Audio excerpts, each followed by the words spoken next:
This is that toolkit I wanted to tell all of you about. This is listed as the Gear Wrench Serpentine Belt Tool. But once you have it in your toolbox and you see what's all here, you'll realize what a phenomenal multi-tool is. So we've got 13, 14, 15, 16, 17, 18, 19. And let's grab one of the big ones here. I'll show you.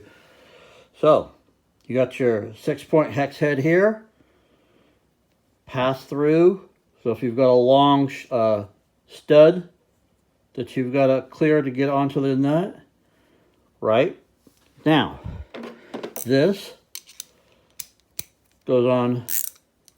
Look at that. Ratcheting action. It's only one way, but you can flip it over to go the other way. All right, see that? Isn't that awesome?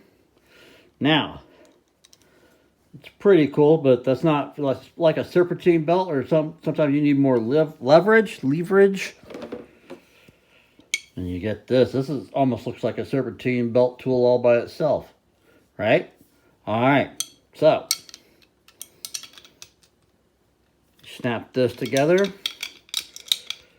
like that, straight. You can flip it over.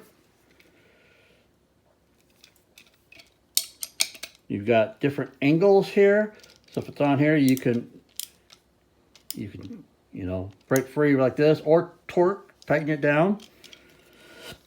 I just actually use this to replace a rear motor mount on my 2006 Scion XB. And one of the bolts was hard to get to, and I had it just like this. Got it broke free, and great tool to have. I'll leave a link